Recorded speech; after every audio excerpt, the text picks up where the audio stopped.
everybody? Couch Mills here, coming at you with a brand new Valorant video. Little bit tipsy on soju right now, but we're gonna pretend that that's not true, because in this video we're gonna be talking about we're gonna break all that down. But go to the GameLeap website if you want to dominate in-depth tips and tricks, VOD reviews, frag out. Even when you're tipsy, you gotta go check it out down below. But without further ado, we're gonna jump right into the video. Now, the first thing that we need to talk is the thing. George G actually talked about this and tweeted this out, talking about the Sinatraa situation, stating there were at least 4 top teams that wanted to sign Sinatraa following his unban. All of them have either pulled out or discussions didn't go further than internal staff for obvious reasons, more at a later date. Now, actually, someone followed this up in the comments of that post stating, okay, is Riot asking teams not to sign him? And George G responded to that stating, one source has told me that this is the case, yes. This is not confirmed and will be reported if the info confirms. So this is unfortunately not confirmed right now, but it's actually looking like Riot is not really wanting people to sign Sinatraa right now. Now, there's actually an interesting take in the comments stating this, quote, now Riot asking teams not to sign him makes sense, honestly. Riot only loses from a PR standpoint and gains nothing if he plays or not. Especially since it's a chance he would qualify for one of the big events and they would have no choice but to acknowledge let's make promo with him. Not to mention the fact that a few casters have said they would flat out refuse to cast his games.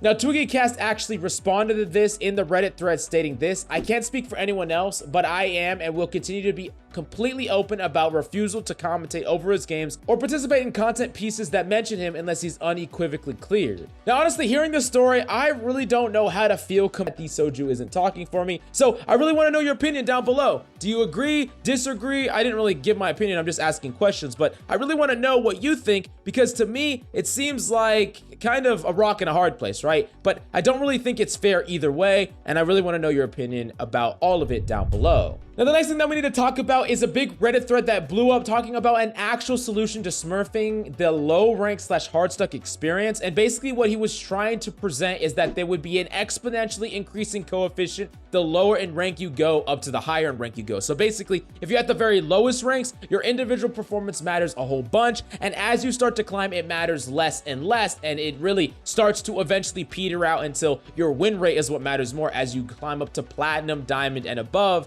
Unlike when you're really down below, your individual rank matters or your individual performance matters far more. So you could hypothetically even lose and climb. You could perform really well over the course of multiple games and climb even if you're not winning every game. And it seemed like a pretty interesting solution to the smurfing problem. But Evil actually had an in-depth breakdown about this where he broke it down. He talked about this in full, and I really wanted to read his response and then we could talk about it after the fact. Now, it's pretty lengthy, but I'm going to try to summarize it here, so let's do it. Quote, this is a really interesting solution. I love when you came to this conclusion / idea. So actually, we already are doing this. Our MMR system is split between your encounter MMR, win-loss MMR. Then depending on your rank, we combine a percentage of each one to make individual MMR. Then your MMR is used to determine your RR gains and losses. Encounter MMR is essentially performance-based MMR. It looks at every duel and how you had an impact on that duel / round. Did you use an ability to help take site, get the bomb down, help a friend win a duel, etc.? Encounter MMR rates you directly to your opponents in every single interaction you have in the game.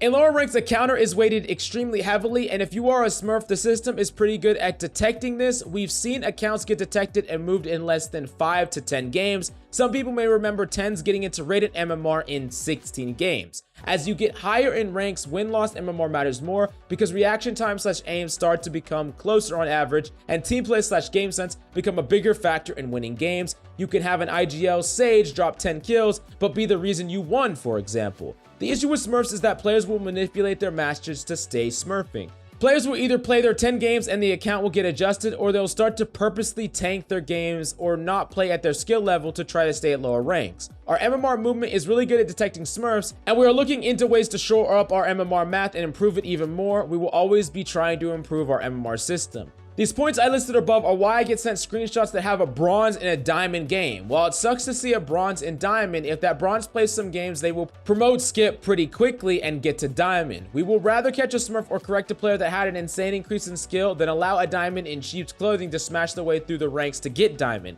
So it sucks seeing a bronze in your game at diamond, dumpstering you, or worse, doing poorly. But I would rather have a handful of matches that bronze getting corrected and playing against players of their skill than 30+ matches of them stomping low-level players. So they also go into more detail talking about smurfing is a huge topic right now, and more things about 2FA. You can definitely read it down below if you want more information. But essentially, they're trying to do this in their own system. It's just that smurfs sometimes are really crafty with altering it. They're getting better and better to still detect smurfs anyways, but a lot of smurfs are really trying to mislead the system, and unfortunately, not every smurf is going to get caught. There's always going to be a certain amount of smurfs, but they're really trying to do their best to really quickly shoot smurfs out of the rank, make it a complete inconvenience to even make a smurf, because it's gonna find out you're a smurf, it's gonna get you so you can't even play with your friends anyways. So they are basically trying often to increase the MMR system, but they're still doing as much as they can to combat smurfs as it is. There's a certain amount that will never get fixed, but I really want to know your opinion right now. Are you dealing with the smurf problem? Do you feel like that's the biggest reason that you lose games, or is it throwers, you're not playing well, or something else? I really want to know your opinion about all that and why. Go to the GameLeap website if you really want to dominate. Definitely let me know what kind of content you want to see on this channel, and I love y'all faces. I'll see you next time. I'm going the fuck to bed.